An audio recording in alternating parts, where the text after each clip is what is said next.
In my years of studying relationships, attachment patterns, and emotional behavior, I have witnessed something fascinating about avoidant individuals.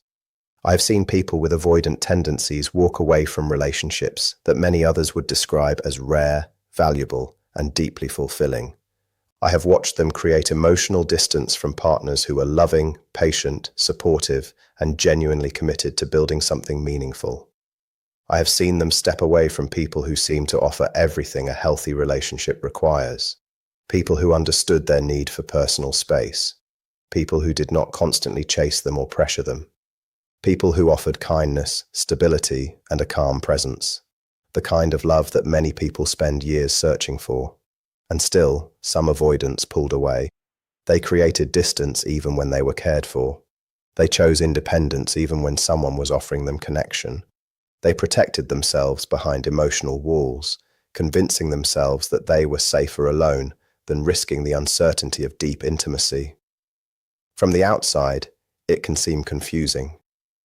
How can someone walk away from a person who treats them well? How can someone reject the very thing they secretly desire? The answer often lies deeper than simple attraction or compatibility. For many avoidant individuals, closeness can activate fears that are difficult for them to explain. Love can feel comforting and threatening at the same time. They may want emotional connection, but when that connection becomes real, their protective instincts begin to take over. Their mind starts searching for reasons to create distance because vulnerability feels unfamiliar and overwhelming. But then, something different happens when they encounter a very specific type of person. Sometimes an avoidant meets someone who interacts with them in a completely different way. Someone who does not trigger the same feelings of pressure, expectation, or emotional responsibility. Someone who reaches them without trying to force their walls down. And this is where things begin to change, not always immediately, not always in a perfect way. Not every connection transforms into a lifelong relationship, and not every avoidant suddenly becomes completely open and emotionally available. But there are certain people who seem to reach a place inside the avoidant that others cannot access. After observing this dynamic repeatedly, one thing becomes clear. The empath who affects an avoidant most deeply is not always the person who loves the hardest. It is not the person who gives endless chances, ignores their own needs, waits forever, or constantly changes themselves to make the avoidant comfortable. Many people believe that if they simply love someone enough, provide enough patience, or prove their loyalty enough times, the other person will finally feel safe. But with avoidant patterns, this approach can sometimes create the opposite reaction. The more someone tries to close the emotional distance, the more the avoidant may feel the need to create even more space. This does not mean that love is wrong. It does not mean kindness is a mistake. Compassion, patience, and understanding are beautiful qualities.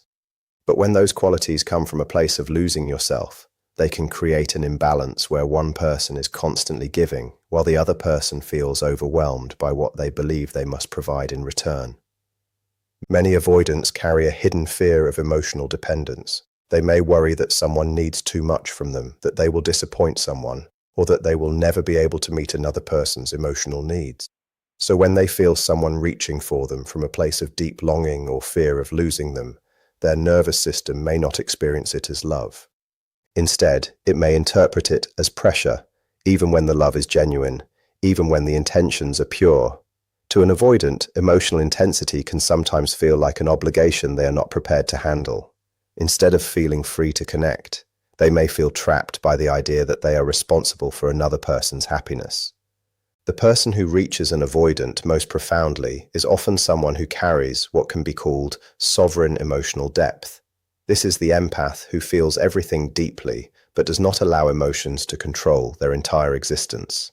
They are highly sensitive. They notice small changes in energy, tone, and behavior. They can often sense what someone is feeling before that person even expresses it. Their emotional awareness allows them to understand people beyond surface-level words and actions. But what makes them different is that they remain connected to themselves. They do not disappear into another person's emotions. They do not make someone else's confusion their personal mission to solve. They do not measure their worth by how much someone chooses them or how quickly someone responds to them. Their empathy is not based on needing to be needed. It comes from a place of inner security. This type of empath has gone through their own transformation. They have faced their wounds, questioned their patterns, and learned how to sit with uncomfortable emotions instead of running from them. They have explored the parts of themselves that were painful. They have confronted their fears, healed old patterns, and developed a stronger relationship with who they truly are. Because of that, their emotional sensitivity becomes a gift rather than a burden. They can love deeply without abandoning themselves. They can care about someone without trying to control their journey. They can understand someone's fear without allowing that fear to destroy their own peace. This is what makes them different from the people who unintentionally activate avoidant defenses. A sovereign empath does not approach an avoidant with the energy of, "I need you to change so I can feel secure." Instead, they carry the energy of, "I care about you, but I'm already whole within myself." And that difference is powerful. Avoidants are often used to people either chasing them or emotionally withdrawing from them. They are familiar with extremes. They understand pursuit and distance. But someone who can remain loving while also remaining grounded creates a completely different experience. This person does not try to break through their walls. They simply stand firmly in their own emotional truth. And sometimes that is what allows an avoidant to finally feel safe enough to lower those walls. Because the deepest connection does not come from someone proving they will never leave. It comes from someone showing that they can love deeply while still choosing themselves. This quality is not just a simple personality trait. It becomes the foundation of the way this person experiences love, connection, and emotional intimacy. It changes the entire way they approach relationships. This person does not look at the avoidant as someone they need in order to feel complete, worthy, or emotionally secure. They are not searching for another person to fill an empty space inside themselves. They genuinely want the avoidant. They appreciate them. They feel deeply connected to them. Their affection is real, their emotions are sincere, and their desire to build something meaningful comes from a place of genuine love. But there is one important difference. Their love is not dependent on the avoidant's reaction. They do not stop being loving simply because the avoidant becomes distant. They do not lose their emotional balance every time the avoidant becomes quieter, less expressive, or harder to reach. Their entire sense of peace is not controlled by whether the avoidant is currently offering closeness or creating space. They can miss someone without losing themselves. They can care about someone without abandoning themselves. They can desire connection without making that connection the source of their identity. And this specific combination, deep emotional openness combined with strong psychological independence, is something the avoidant defense system often does not know how to respond to, because many avoidant patterns are built around protecting against a very specific emotional experience.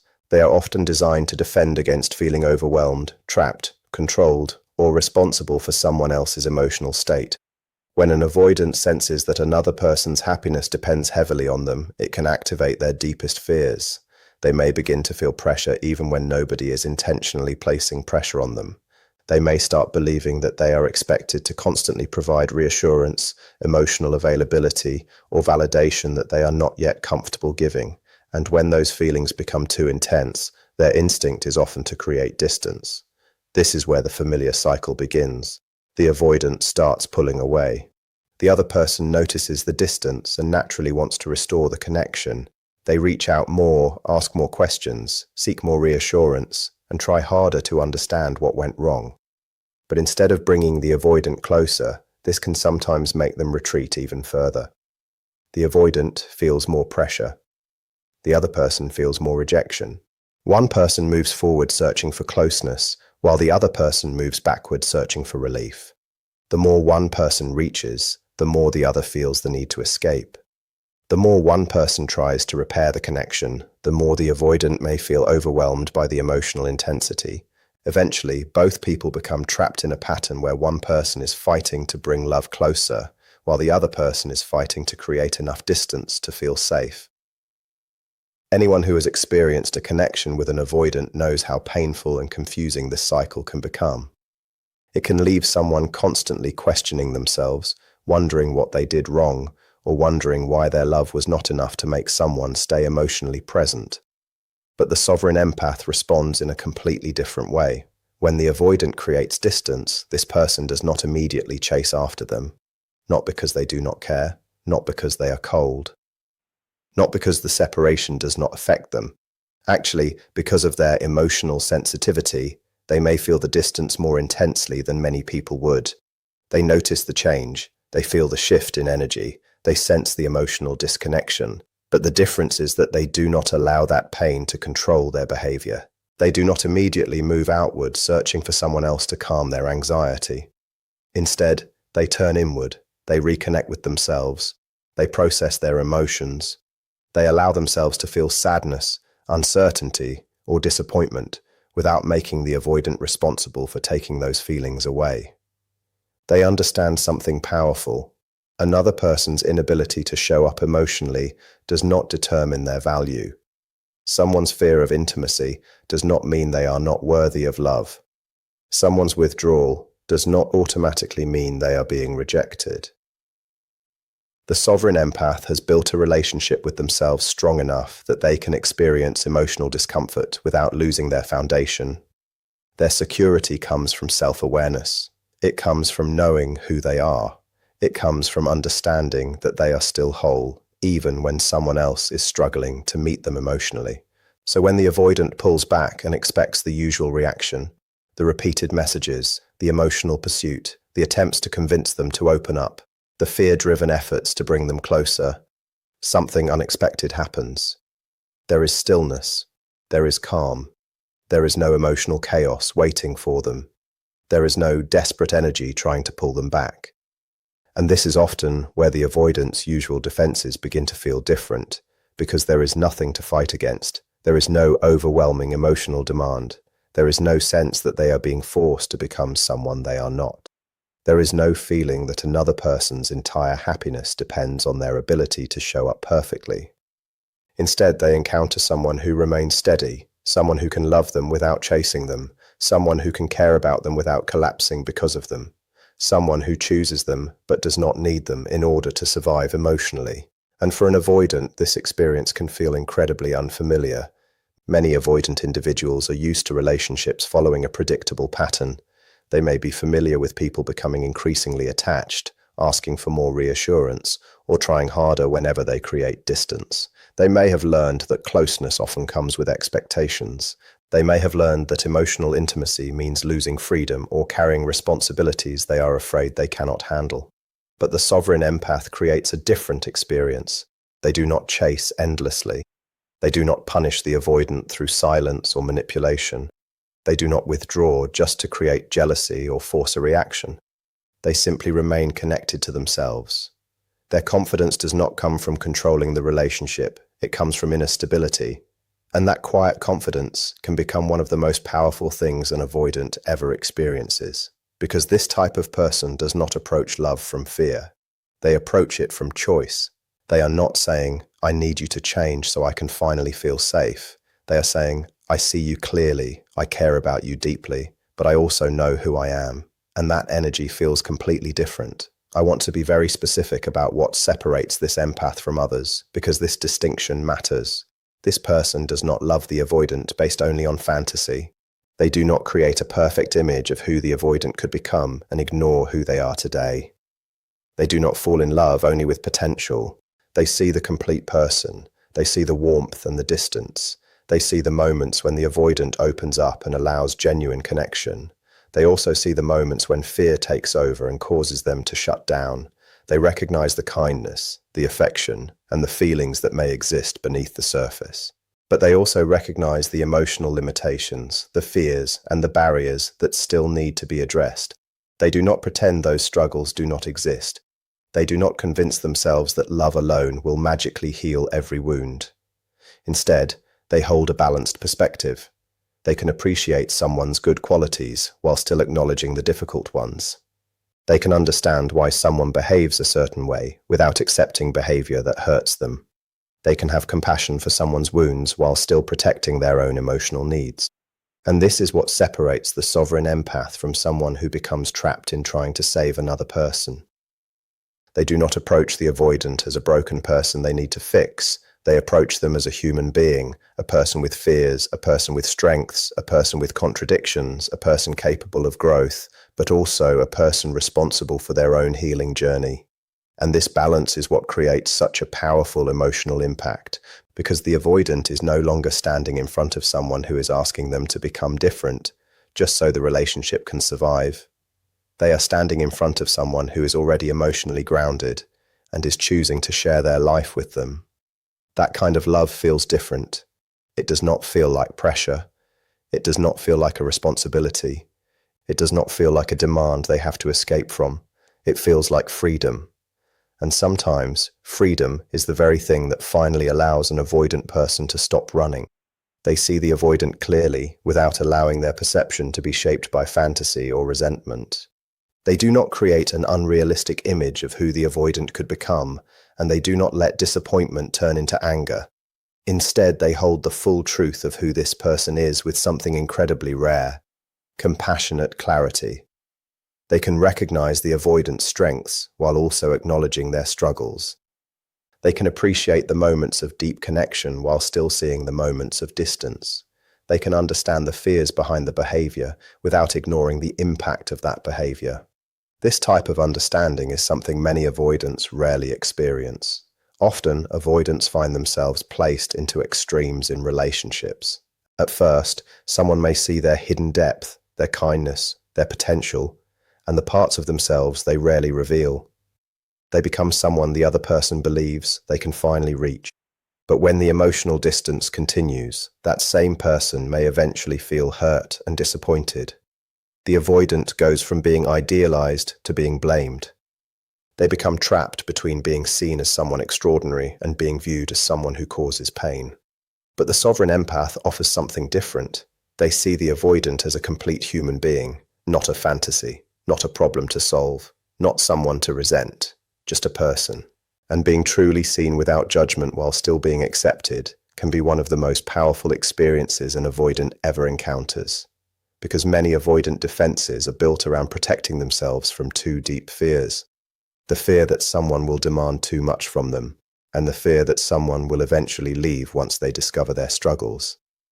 Their walls are often created to protect against rejection, criticism, and the feeling that they will never be enough. But when they meet someone who sees their imperfections and still responds with kindness, those walls begin to lose their purpose. There is no pressure to perform. There is no expectation that they must suddenly become a completely different person. There is simply someone who understands them while remaining emotionally grounded. And this can feel confusing for an avoidant because it challenges the very reasons they created those defenses. The wall was built to protect them from people who would either demand too much or eventually walk away. But what happens when someone stands on the other side of that wall without trying to force it down? What happens when someone offers understanding, patience, and acceptance without trying to control the outcome? The wall no longer has the same purpose. And this is another reason the sovereign empath affects the avoidant so deeply. They do not try to fix them. This sounds simple, but it is one of the biggest differences. Many people who love avoidant partners believe they are giving space and showing patience, but underneath that patience there is often a hidden hope. A hope that one day the avoidant will finally open up. A hope that one day they will stop running. A hope that one day they will become the emotionally available partner they seem capable of being. Wanting deeper connection is natural, but when patience carries an invisible expectation, the avoidant can often sense it. They feel that the acceptance is not completely free. It becomes acceptance with a condition attached. The message underneath becomes, "I accept you now because I believe you will eventually change." And for someone with avoidant tendencies, that can still feel like pressure. They may feel they are being judged against a future version of themselves. They may feel they are not truly accepted as they are, but only accepted because someone is waiting for them to become different. The sovereign empath approaches love from a completely different place. Their acceptance is genuine. They are not standing beside the avoidant waiting for some future transformation. They are not offering love as a strategy to get a certain reaction. They are not thinking, "If I am patient enough, they will finally choose me." Their presence is not a transaction. They care because they care. They love because love is part of who they are. They offer understanding because it reflects their character, not because they are trying to earn something in return. And this kind of presence can feel completely unfamiliar to someone who has spent years protecting themselves emotionally. It reaches beneath their usual defenses. It moves past the reasons they normally create distance, because there is no pressure to escape. There is no emotional demand they must avoid. There is only the experience of being accepted while still being free. That can create a shift inside the avoidant that they may not even fully understand. They may not have the words to explain why this person feels different. They may not immediately recognize what is happening. But beneath their fears, beneath their defenses, and beneath the patterns they have carried for years, something begins to recognize the safety of this connection. This is the empath who reaches the avoidant in the deepest way. And if you recognize yourself in this description, your emotional depth, your ability to understand others, your sensitivity combined with inner strength, then remember this: you were never too much. Your ability to feel deeply was never the problem. Your compassion was never a weakness. Your desire for genuine connection was never something you needed to hide. The depth you carry was never excessive. The love you gave was never the wrong amount. Sometimes the challenge is not that you feel too deeply. Sometimes the challenge is that you offered your depth to someone who had not yet learned how to receive it. Your sensitivity, awareness, and emotional strength are not burdens. They are qualities that make true connection possible. The right person will not fear the depth of who you are. They will appreciate it, they will respect it, and they will understand that your emotional depth was never something to run from. It was always something valuable.